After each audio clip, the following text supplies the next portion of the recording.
Brothers and sisters, we had the English liturgy this morning, so you won't hear very much English, but here we are.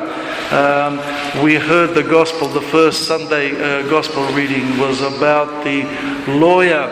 This is towards the end of Christ's mission in the last days before his passion. And he asked the question, what is the most important commandment in the law? Well, why did they ask this question? It's not the first time this was asked, because the specialists in the Old Testament law counted 613 commandments in the 5 books of Moses, right? Not 10 commandments, 613, right? So obviously they thought it's important to know what the most important commandment of these is. And the commandment, the answer that the Lord gives in saying that these are the commandments: love the Lord your God with all your heart, with all your soul, and with all your mind. And the second one is like it. Love your neighbor as yourself. Right?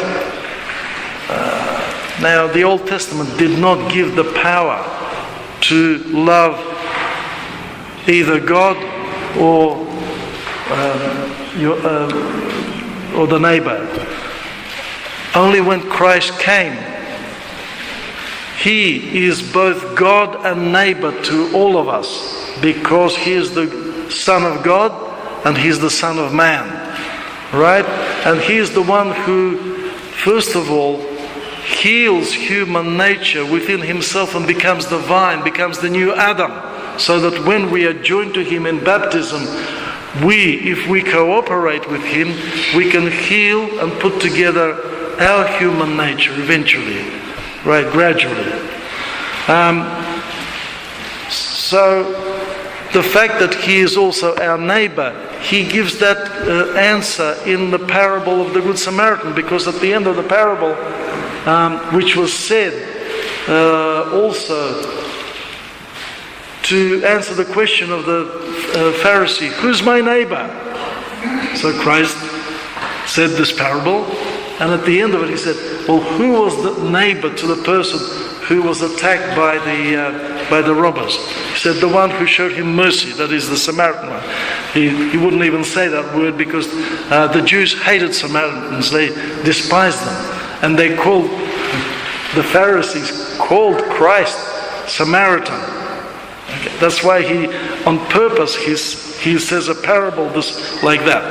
So, He is our neighbor, number one, because through Him we derive our health, our spiritual health, our whole human health, okay, if we love Him. But the other thing is that in learning to love God, we have to learn how to love our neighbor. And our neighbor, before we realize that Christ is our neighbor number one, we have to learn to love our loved ones within the family, within the immediate environment, within the church family, because it is only through the life of the community that we grow from being a Martha to being able to be a Mary. Okay, that's 2 ways of spiritual life. Martha is about the active life, about loving the neighbor, and Mary is about the contemplative life, loving God. Can't love God until you know who you are, and you will not know who you are until you live in a community with other people. This is why in the monastic life they will never allow anyone to go and sort of retire and live a life of a hermit straight away. Person will go mad. because we can't run away from ourselves, and we've got many problems, each one of us. And the way we get rid of those problems is we communicate and live with our neighbor. Okay? Now, I'll give you an example how you can really do that.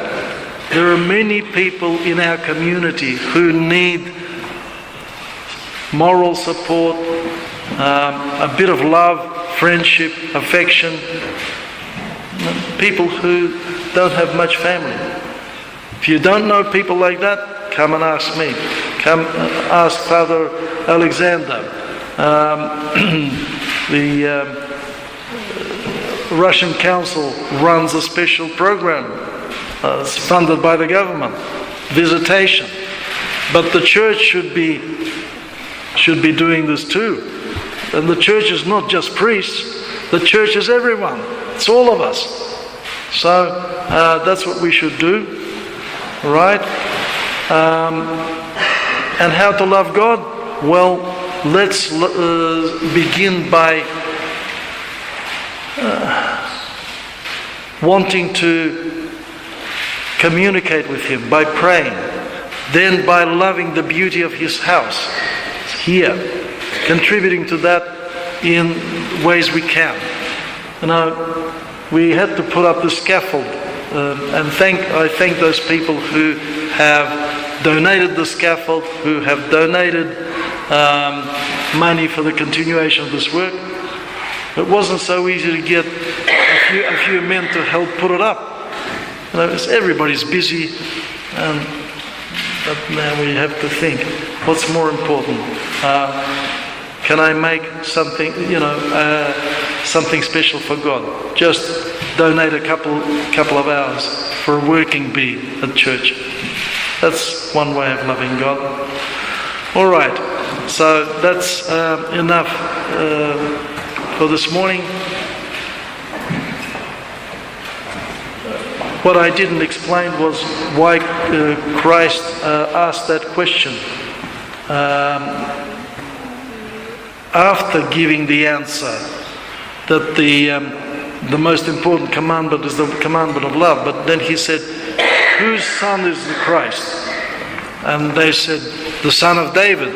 And then He says, how come David calls Him my Lord?